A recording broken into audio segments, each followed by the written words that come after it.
Sejam bem-vindos e bem-vindas ao Ligando os Pontos. Eu sou a Mari Sarkis, faço parte do time do marketing do Polígono e hoje envolvida com esse primeiro episódio do Ligando os Pontos. A cada episódio vamos trazer temas relevantes sobre educação e que conversam diretamente com a cultura e com os valores pedagógicos do Polígono. Muito animada! Bom, eu tô aqui com essas duas maravilhosas, Gé e Fê, para um bate-papo super importante. Vamos falar sobre comunicação no contexto escolar e como ela é uma ferramenta aliada na gestão e na mediação de conflitos. Meninas, podem se apresentar, por favor? Quer se apresentar primeiro? Pode ir. Tá, joia. Bem, gente, meu nome é Jéssica, eu sou consultora especialista do Poliedro Educação e tenho certeza que esse bate-papo vai ser muito importante para todas nós e para vocês também, claro. Com certeza. Oi, eu sou a Fernanda, sou gerente de produtos aqui no Poliedro Educação e espero que a gente tenha um bate-papo super proveitoso. Já estamos tendo.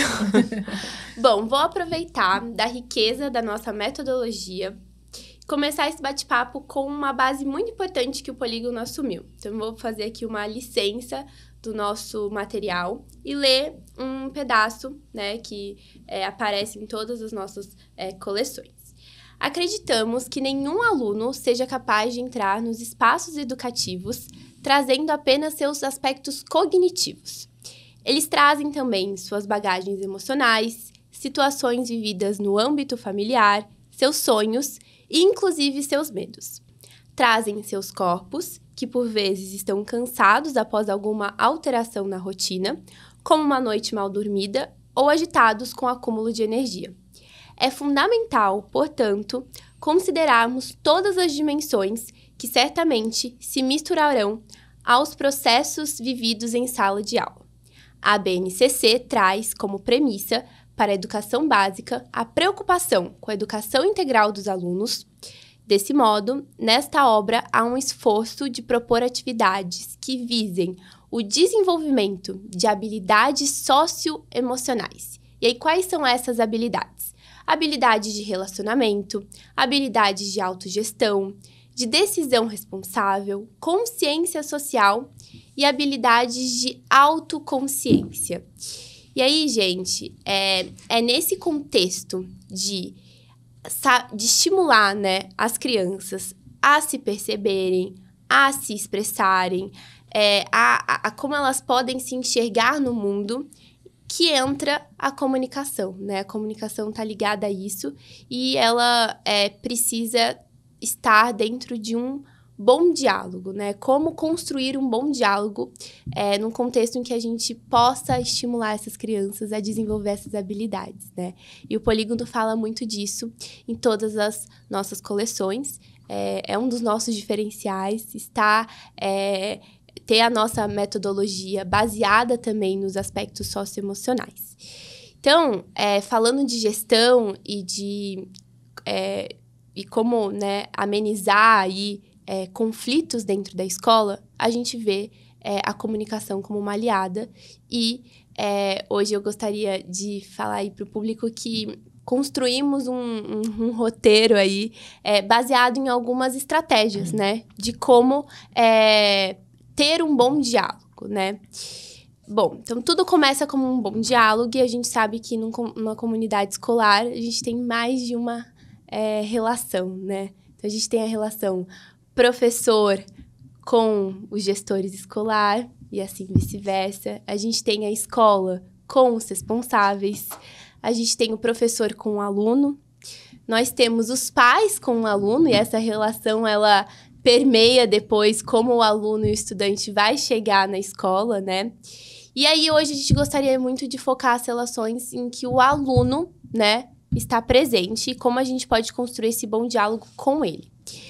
E uma das primeiras estratégias é a escutativa, né?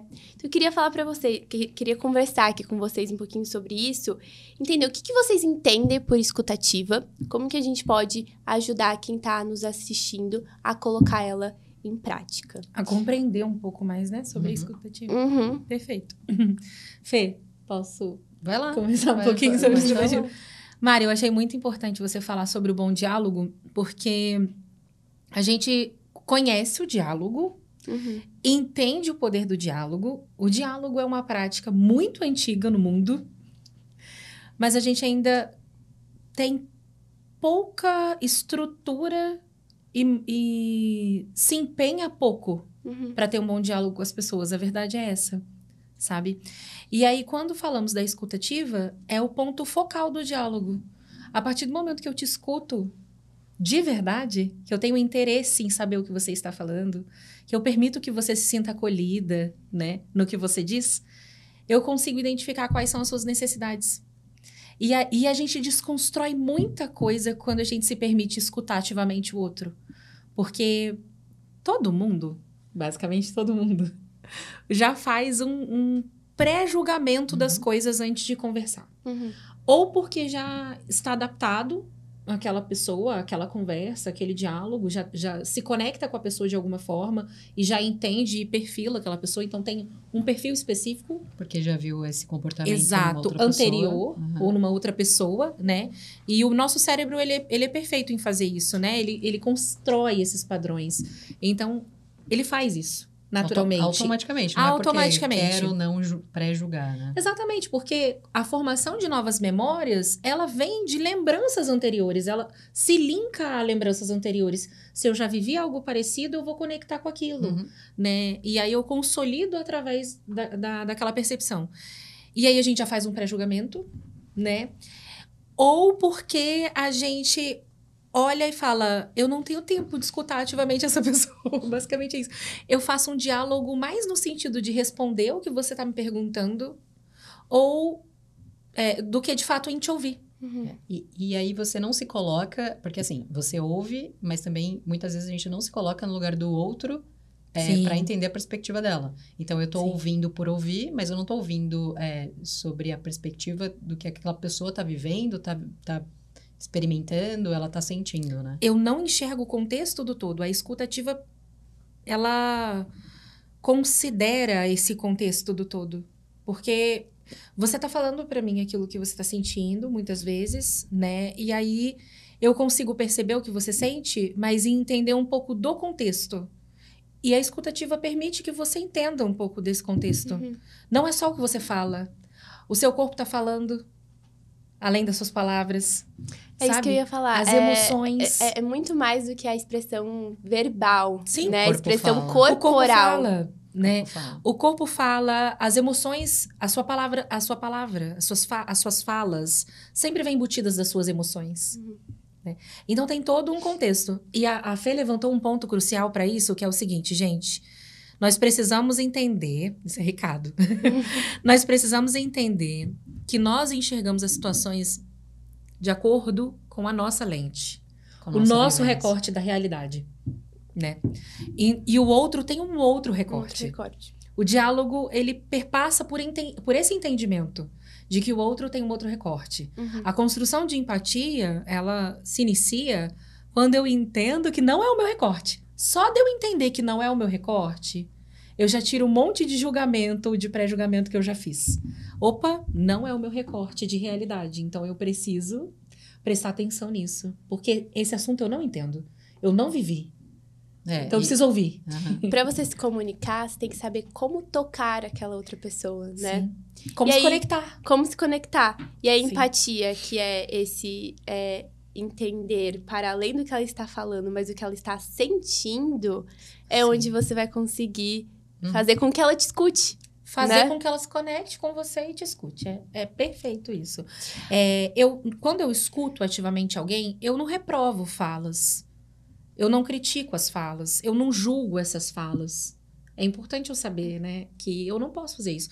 Eu não tô avaliando essa pessoa. Eu tô observando a situação e entendendo. Quando a gente fala de escuta ativa, então é um primeiro passo para uma boa comunicação, né? Sim, é o primeiro passo do diálogo. O primeiro passo do diálogo, tá. E é aquilo, né? A gente quer se comunicar para resolver um problema, né? A gente não quer que aquela nossa fala traga mais estresse e mais atrito, né? Isso. Então, primeiro passo, escutar. E se você não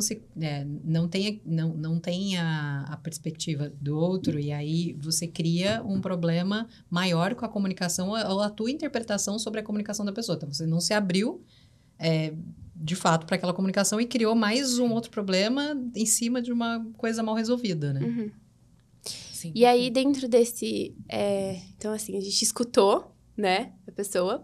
Como reformular o nosso processo de fala? E aí que a gente temos algumas estratégias que podem nos ajudar nessa escolha de palavras, Sim. nessa escolha de como nos expressar, como nos colocar. Uma, né, das primeiras que a gente escolheu para falar aqui é a comunicação não violenta. Né? Que é muito desafiador, hein? É, super desafiador. Eu acho que interessante, antes da gente falar sobre a comunicação não violenta, é que a escutativa, Mari, ela também perpassa por eu verificar com o outro se foi aquilo que ele quis me dizer. Fazer uma reformulação. Uhum. Então, de fato, eu falo assim pra você, né? Então, você tá me dizendo o quê?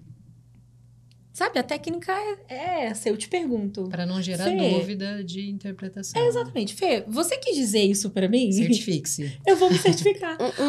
Um exemplo aqui disso, já fui várias vezes em um restaurante, você faz o pedido e tem muita gente na mesa, e aí depois, né, a pessoa que fez, né, que anotou todo o pedido, chega e fala... Posso confirmar, então? Então, Sim. são 2 pratos assim, perfeito. e vai confirmando, né? Isso. E aí, eu me acostumei. Quando eu vou em um restaurante que não faz isso, eu falo, a gente pode confirmar, por favor? Porque aí o pedido vai vir errado. Você tem certeza... Você se certifica. Você se certifica de que a pessoa pedido. entendeu o pedido, Nossa, exatamente. essa comparação, ela foi tão boa. E ela foi tão Muito boa. Porque o que fala a comunicação não violenta? Que atrás de uma fala existe uma necessidade.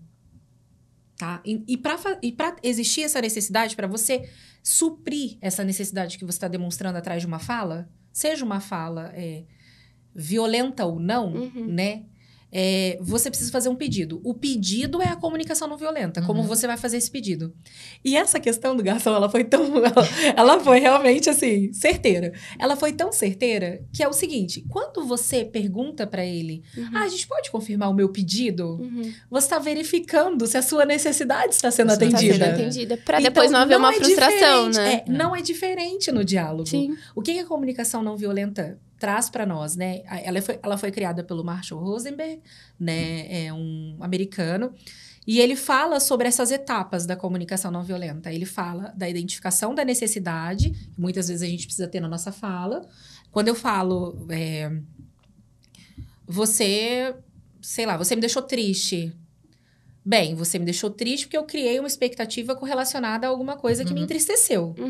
Qual foi a minha necessidade que não foi atendida? Porque o que eu tenho que comunicar para você é essa necessidade. E se você não diz qual foi a necessidade, a pessoa só se apega na emoção. Na então, emoção. Você tá triste e ela não vai resolver aquele problema. Porque Sim. ela não identificou. O sentimento é seu. Exatamente. São os Você que lute com esse sentimento. São os 4 passos, Exatamente. né? Você observa. Então, tem a Observo. observação do que tá acontecendo. O sentimento. Como você se sente em relação àquilo. Sim. A necessidade, que é o que você precisa, né? Suprir, que não está acontecendo, porque geralmente esse sentimento é um sentimento negativo, né? Sim. E o pedido. Sim, né? o pedido é o último, né? O pedido é o último. Então, assim, a observação, ela é observação externa, porque está acontecendo um diálogo, e ela é uma observação interna. Por que eu estou levantando esse diálogo e porque eu estou falando sobre isso? É bem isso. Que, de certa forma, aquilo te incomodou. Né? Agora, a verificação de uma necessidade é o seguinte. Gente, situação típica de sala de aula. Né? Teve uma criança que bateu em outra criança ou mordeu outra criança. Basicamente isso. Sim. Ou mordeu outra criança. Todos os dias no cenário escolar isso acontece. Né? A gente ri não é de deboche. Porque acontece. São as dificuldades. Acontece e é natural. Né? Quando a gente olha o desenvolvimento, até mesmo proposto, né, por Piaget, é natural da fase de desenvolvimento daquela criança ela morder, gente. Ela está descobrindo o mundo, ela vai morder. Lamento te informar. Ela está entendendo os sentimentos. Ela vai sugar as coisas, ela vai morder. Acontece. Até a gente, às vezes, quer morder, né? Quer morder. É basicamente isso. Você é fofa, te dá uma... Exatamente. E aí, o que está atrás daquela necessidade? É claro que a criança ela não consegue fazer essa compreensão abstrata, né? Porque isso é uma compreensão abstrata. Só a partir dos 12 anos, 11, acima dos 11 anos, que a gente vai começar a ter a formulação das compreensões abstratas, do pensamento abstrato. Mas nós, adultos, nós já formulamos o pensamento abstrato. É o que a gente espera. É o que a gente espera e é o que a gente treina para fazer. Então, quando você observa e você avalia, você precisa identificar a necessidade. Que necessidade que está atrás da mordida? Que necessidade que está atrás do conflito? Né? Porque, às vezes, por trás daquela raiva, daquele sentimento de raiva que gerou, da emoção da raiva, que gerou ali um ato, uma ação, às vezes só está um medo. Às vezes está um incômodo, às vezes está uma noite mal dormida, como você falou muito bem. Eu amo essa introdução do polígono. Eu amo essa introdução. Ela é linda mesmo, né? Porque as crianças estão vindo com alteração de sono, com fome, com...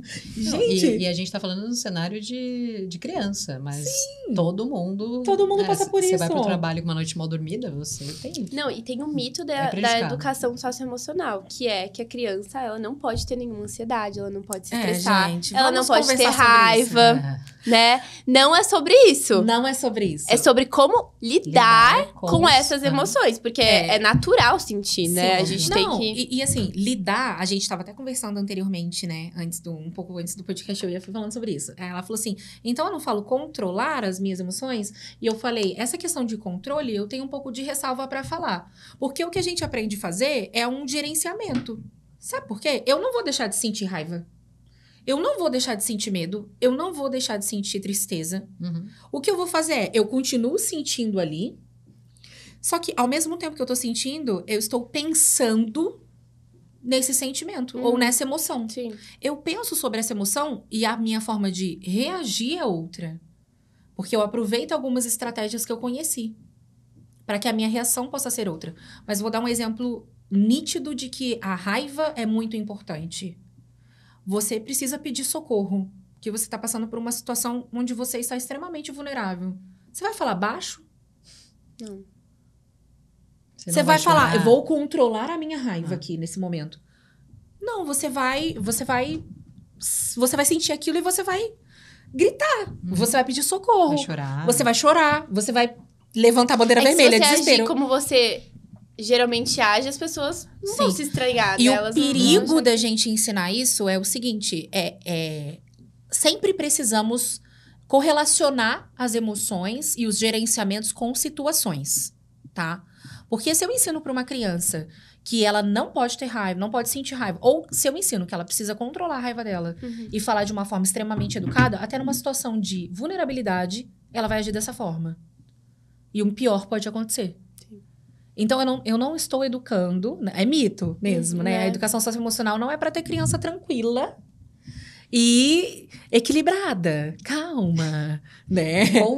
Controlada. Não é. É para aprender a gerenciar todas as emoções. É para aprender a gerenciar e entender... Da mesma forma que a gente entende que eu não me comporto dentro do ambiente de trabalho da mesma forma que eu me comporto dentro de casa. Que eu não me comporto dentro de uma instituição, como uma igreja, da mesma forma que eu me comporto num shopping. É o que me cabe naquele contexto, né? O que me cabe naquele contexto. É ensinar as estratégias necessárias para que eu consiga gerenciar as minhas emoções e responder de acordo com o que me cabe naquele contexto. Tá. E aí, quando você falou sobre estar relacionado a uma situação, é o princípio básico de como dar um bom feedback. Sim. Quando a gente dá um feedback, né, a gente aprende isso, né, eu fiz a administração, enfim, você aprende que para dar um feedback você tem que colocar um contexto e uma situação. Sim. Ele precisa ser construtivo e tendo um exemplo, né? Tem que ter um exemplo, não é do além. Nossa, me senti assim do além, então... Ou te rotular, ah, Mari, você é nervosa. Não, você foi nervosa em alguma situação, e a situação foi essa. E eu me senti daquela forma, né? Exatamente. E essa é a provocação que a comunicação não violenta faz pra gente, que é como construir esse diálogo, né? E até a gente tinha colocado aqui exemplo, Se eu digo, por exemplo, num contexto de escola, né? Que a Clara é uma péssima aluna. Eu tô julgando a Clara. Né? Eu tô afirmando que ela é uma péssima aluna. Se eu observo e digo que, né, dado essa minha observação, que a Clara vem tirando notas baixas, né, abaixo da média exigida, eu tô falando sobre um fato, sobre um acontecimento, não sobre a Clara. Sim. Né? E aí é a partir desse acontecimento que eu venho observando que eu, né, pego ele como exemplo para poder, né, se eu fosse a professora da Clara, conversar com a Clara e entender como a gente pode melhorar as notas dela, as futuras notas dela. A Clara não é Perfeito. só as notas e ela não é só o português ou a matemática, né? Ela tem outras habilidades. Então, Perfeito. não dá para você rotular. Perfeito. O Rosenberg fala uma coisa muito importante sobre a comunicação não violenta e a comunicação no contexto geral, que é o seguinte: eu elogio a pessoa. Eu critico fatos e comportamentos. Eu não critico a pessoa. Porque quando eu critico o comportamento ou um fato, é totalmente mutável. Agora, se eu falo pra você que eu tô te definindo assim, aquilo é internalizado de uma forma diferente. Né? Então, marca, assim, né? Marca a criança. A criança, marca. Ela se associa àquilo e cresce com esse rótulo. Com esse rótulo. Sim. Ela acredita no que você disse somos a vida essas inteira construções. sobre ela. Somos essas construções. Somos essas construções. E é interessante dizer isso, por quê? Porque até se eu falar, nossa, e é muito natural que aconteça dentro do contexto escolar. Uma criança fala pra outra, nossa, joga mal, péssimo jogador, né? Não é que é péssimo jogador. A identificação e a observação, quando você vai dar um feedback, como você falou muito bem, é sobre o que aconteceu. Eu perdi muitos gols? Porque você tá falando pra mim que eu sou um péssimo jogador, eu não sei o que eu preciso melhorar. Uhum. E é a habilidade dele. Pode ser que ele seja um mau jogador Jogue no futebol, mas ele joga outras coisas, tem outros né? pontos fortes. Ele é um ótimo jogador de basquete, por Gente, exemplo. mas mesmo que seja no contexto do futebol. Pra você falar isso, você vai ter que ter observado todas as posições, né? Porque você vai ter que ter Todos colocado os essa dias, pessoa, todos os momentos. essa criança, em todas as posições diferentes ali do jogo. Você falou que ele joga mal porque ele tá Por quê? Aquele atacante. O atacante ele não é. Então, não como foi bem. atacante, e aí, até pra você dar esse feedback, você precisa falar. Né? Vamos tentar ser zagueiro? Vamos experimentar outra posição? Eu tô falando de um exemplo assim. Educação física na escola, um exemplo muito simples, mais didático. Mas isso entra em todos os contextos. Se eu chamo alguém de preguiçoso, aquela pessoa vai internalizar que ela é preguiçosa pro resto da vida. E imagina no que pode desencadear aquelas coisas. Às vezes ela vai passar a se sentir preguiçosa, né? Sim, ela nem... E a preguiça não é natural? Quem não sente preguiça, gente? Não, e você pode criar um adulto não funcional. Não porque funcional. aí... Já internalizou divisão, que é preguiçoso. Na divisão das tarefas... Eu sou assim. eu sou então assim, não me... e Nas o outro... tarefas de casa. Não, gente, eu sou preguiçosa, eu sou preguiçoso faço. mesmo, então o outro vai fazer. Então o outro faz, né? Sim. Eu abri aqui o livro da família do Polígono, né? A gente trouxe vários exemplos aqui para vocês, mas aí quando a gente fala nessa necessidade de criar contextos para estimular essas habilidades, né? Eu tenho essa parte do livro da família, ele dá algumas sugestões para que a família trabalhe Continue essas trabalho, emoções né? em casa com os alunos, né? Muito legal, sim. E aí aqui ele fala, né? Ao notar que a criança expressou certa emoção, como a raiva, por exemplo, ajude a compreender o que ela sentiu, né? E a resolver esses conflitos por meio de falas como: percebi que você ficou com raiva do seu irmão, pois ele quis o mesmo brinquedo que você. Vamos conversar com ele e resolver esse problema? Parece simples, né? É um exemplo simples, mas ele ajuda a criança a criar uma estratégia de como perceber aquela emoção e como ela pode resolver, né? E o principal, né? Mais importante que é o como perceber, o reconhecer e o identificar as emoções, que é um processo de autoconhecimento, é entender por quê. Porque atrás do sentimento e da emoção vem a necessidade do Rosenberg. Vem a necessidade, que é o que a comunicação não violenta traz. O gatilho, né? Vem a necessidade. Então, por quê? Ali no caso do exemplo do brinquedo, é porque eu queria brincar. Para criança é muito simples. Não tem... Muito simples. Então, é só questionar. Eu falo, existe uma riqueza quando a gente questiona as crianças. Inclusive, e vem muita coisa boa. Você descobre coisas que você nem imaginava que era, né? Não, e assim, às vezes, gente, o adulto... Porque O pensamento, né? O pensamento racional ali envolvido dentro... O pensamento hipotético, dependendo da fase, envolvido ali no desenvolvimento infantil, ele é muito mais simples do que o nosso. E às vezes o adulto tá assim... A criança, sei lá, me perguntou alguma coisa polêmica. Como que eu vou responder isso? E você tá formulando. E se você fizesse uma pergunta pra criança, não era aquilo que ela queria saber. É desse jeito. Não era aquilo que ela queria saber. E você fica, hã? Basicamente isso.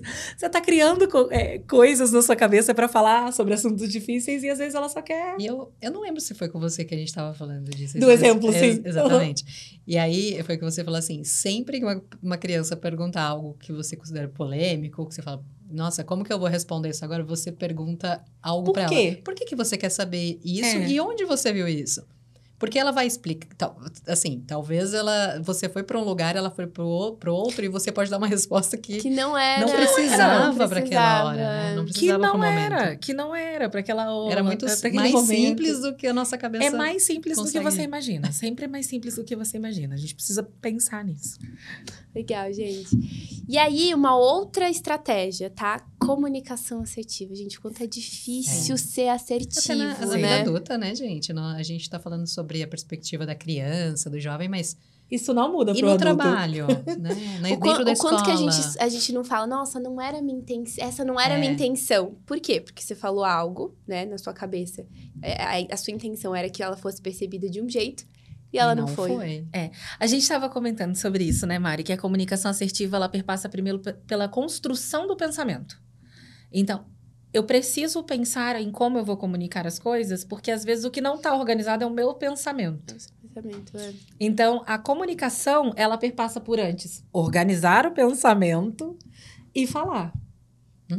Se eu não tenho um pensamento organizado, ninguém entende que eu tô comunicando.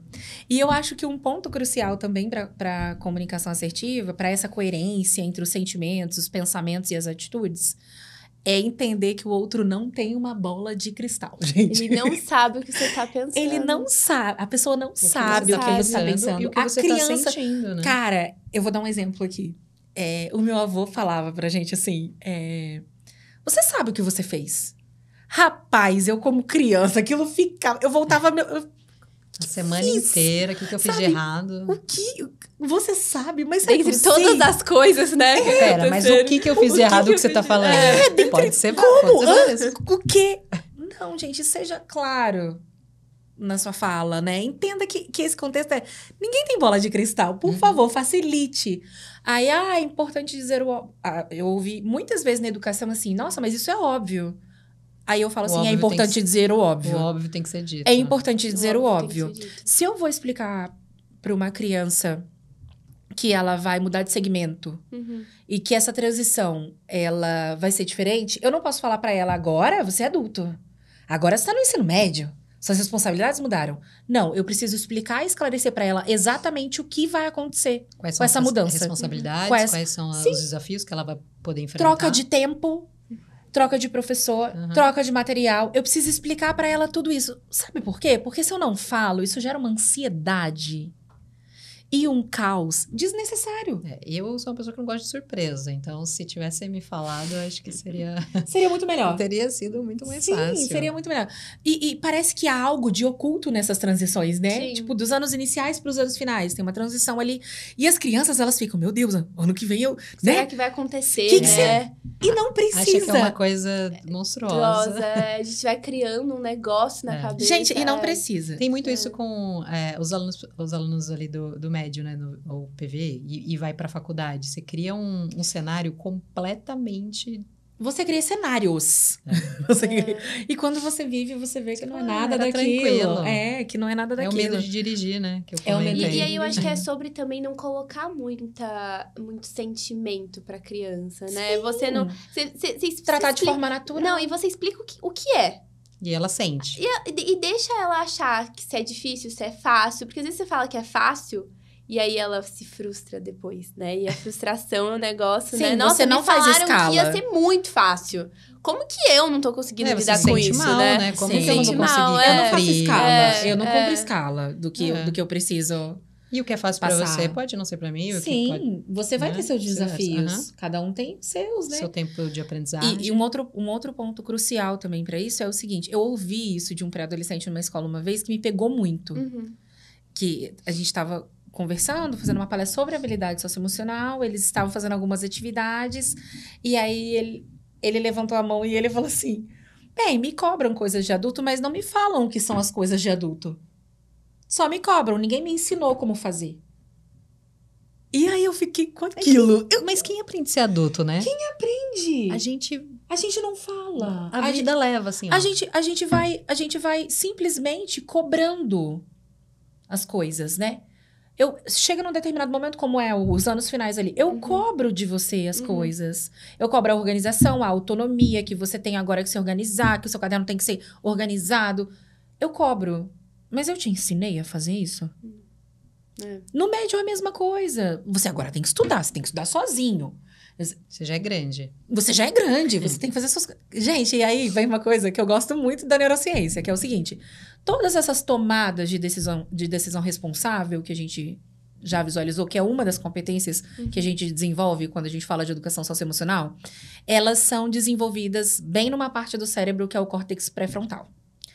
Essa parte do cérebro do córtex pré-frontal, ela é responsável pela tomada de decisão, né?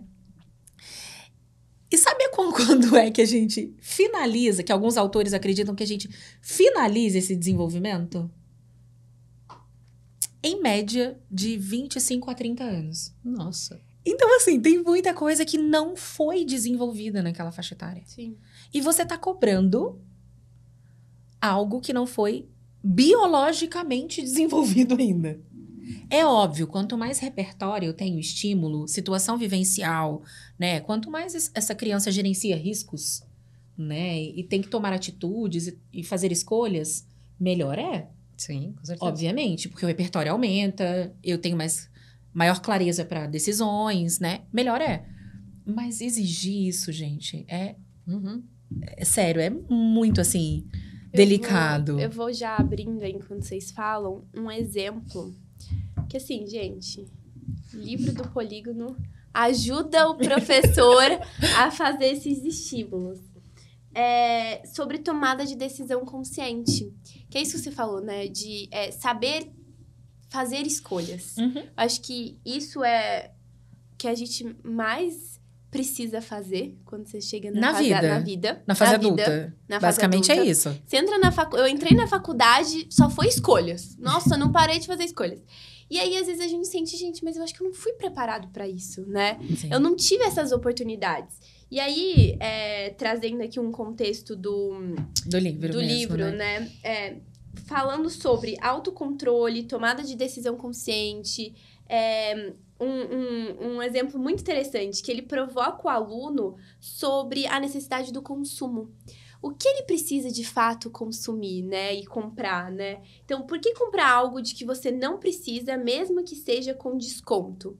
Pode ser um desperdício de dinheiro e um prejuízo ao meio ambiente. Ao fazer uma compra, como você costuma se comportar? E quando a gente está comprando alguma coisa, a gente está falando sobre tomada de decisão. Sim. Né? Sobre escolhas. Nem sempre é consciente. Quase nunca é consciente. Da Jéssica não pode dar. Quase nunca é consciente. Pode dar muitos bons exemplos. E aí, esses exemplos são legais porque, em meio ali à atividade de matemática, o aluno ele consegue parar e pensar, nossa... Como que é como que tá se dando essa minha estratégia de tomada de decisão? Eu sei fazer escolhas, Sim. Né? Então, E a gente tá falando sobre isso com alunos do 4º ano, né, alunos do 4º ano. Então, assim, é uma reflexão, principalmente quando a gente fala da geração atual, né, que compra muitas coisas por influência, pelos influenciadores das mídias, né? É muito interessante a gente fazer esse processo reflexivo. Então, você realmente precisava? Você compra uma coisa só porque tem desconto? Ou é porque você compra um monte de coisa? Ou é porque você vai de encontro com o que todo mundo tem, ou todo mundo tá falando que você precisa ter. Não necessariamente você tem que ter, né? Sim. O porquê das suas escolhas, né? Eu achei interessante esse processo. E aí, uma outra coisa que eu acho interessante a gente ressaltar aqui também é o seguinte. A tomada de decisão, ela envolve essa questão de escolha, né? De eu escolher algo e entender o porquê eu escolhi aquilo. E se aquilo é benéfico para o meu dia a dia? E se aquilo é benéfico para a sociedade como um todo? Para criar consciência social sobre isso? E também envolve eu entender que a cada escolha que eu vou tomar tem uma consequência. Tem uma consequência. Ou uma não escolha de outras coisas. Olha só! Os caminhos, né? Sim. E essas bifurcações geram muita ansiedade. Mas muito. Cara, e o diálogo e a comunicação, eles estão aí para que a gente tenha essa clareza de que a não escolha também é uma escolha. É uma escolha. Faz parte. Sabe? Sim. E a gente precisa entender isso. Todos os prós e contras e o que eu tô escolhendo, o que eu deixo de escolher, o que eu preciso... Eu preciso formular isso, eu preciso entender isso. Uhum. Desenvolvimento perpassa por isso. Por esse A gente entendimento. ficaria o dia inteiro conversando. Ficaríamos, né? com certeza. Eu tô adorando, gente. Ó, Ficaríamos vamos com passar certeza. aqui para uma próxima estratégia. Utilizar de perguntas dentro de um diálogo. Uhum. Sabe quando a gente nicha muito a criança e só dá a escolha para ela entre o sim e o não? Né? Aham. Então, e aí eu separei coloquei um exemplo, assim, quando eu tava pensando dentro dessa estratégia. Por exemplo, quando um professor vai intervir em uma briga. Ao invés dele chegar pro fulano e falar assim, você que fez isso? Ele poderia perguntar, me conta o que aconteceu? Sim. Sim, sim, sim. E aí ele abre, né, porque eu acho que é aí que a gente consegue entrar em um acordo entre o responsável ali da Sim. sala, que é o professor e o aluno, e depois o aluno vai conseguir entender melhor por que aquele desfecho do conflito se deu daquela forma. Sim. E ele tem um espaço para fala, né? Então, eu acho isso muito legal. Quando a gente traz perguntas abertas e explora esse tempo da criança poder argumentar, poder colocar, né, a percepção dela. Eu também trouxe um outro exemplo. E aí, o livro 4, ele cheio de exemplos. Ele fala sobre... Você já havia refletido sobre o modo como você lida com o medo? Então, ele traz um espaço para a criança... É uma pergunta aberta. É uma pergunta aberta para a sim. criança entender sobre o medo e como o medo está presente na vida dela, né? E aí a gente está lidando com autorregulação, autoconhecimento. E são nessas perguntas abertas que a criança tem espaço para poder refletir sobre ela, né? Sim. Evitar um pouco daquilo, né? Porque... por que eu não posso fazer isso? Por que não? E aí, como? Por que não, né? Porque não... Quando a pergunta é fechada, se eu pergunto pra você sente medo? Você fala, sinto. Sim. Sim. Mas a gente não vai aprofundar esse sentimento. A gente não vai falar sobre essa emoção, de fato, né? E aí, quando eu questiono você, em que momento você já sentiu medo? Quando eu questiono você, você já identificou o porquê que você sente medo em algumas situações? Aí eu tô fazendo um outro processo reflexivo, que são as perguntas abertas. As perguntas abertas são sensacionais, né? Eu falo que utilizar de perguntas, gente, para qualquer gestão ou mediação de conflito, é uma dádiva. Porque você perguntar não ofende, Sim. sabe? E você fazer pergunta aberta é o que você falou. Dá Você dá oportunidade, espaço de fala pro outro. E a gente repete muito comportamento assistido, né? Se Repete. você tem adultos e pessoas ao seu redor que te dão esse espaço de poder responder, muito provavelmente você vai ser um jovem, um adulto que também vai dar esse espaço para os outros. Com certeza, né? gente. Modelagem e repetição. Sim. Padrões que a gente São padrões que a gente constrói convive. e forma como a gente também se desenvolve. A criança também se desenvolve por aspectos de modelagem e repetição. Sim. Né? Então, é fato. É fato que se eu tiver um espaço para poder falar, eu vou promover esse espaço para o outro posteriormente, porque eu tive. Porque eu tive. Porque eu tive. Exatamente. Com certeza. E aí, uma última estratégia, a mensagem do eu. Ai, eu amo essa. Você se coloca, né, em primeiro lugar quando você, né, começa o diálogo, né? O que vocês acham disso? Vocês utilizam isso no dia a dia de vocês? É difícil? É muito difícil. É muito difícil. É muito difícil. Porque quando a gente vai conversar com alguém dentro de um conflito, a gente já fala, você fez isso. Automático. Mas sempre conversamos sobre a estratégia do eu também, né? Aprendi muito com você esse dia aí. É verdade. Porque quando você traz alguma questão do você, as mensagens você, elas já são acusatórias, naturalmente, né? Porque eu tô falando sobre um comportamento seu, sobre algo que você fez, enfim. Eu não consigo construir diálogo se eu aponto apenas o que você fez. E aí a pessoa já quer se defender. Já. Porque se você tá partindo de uma forma acusatória, ela quer se defender, e ali não vai ter um diálogo para você construir ou discutir o que realmente aconteceu, né? Sim. Só explicando melhor essa técnica da mensagem do eu, a mensagem do eu, ela perpassa por 3 momentos, né?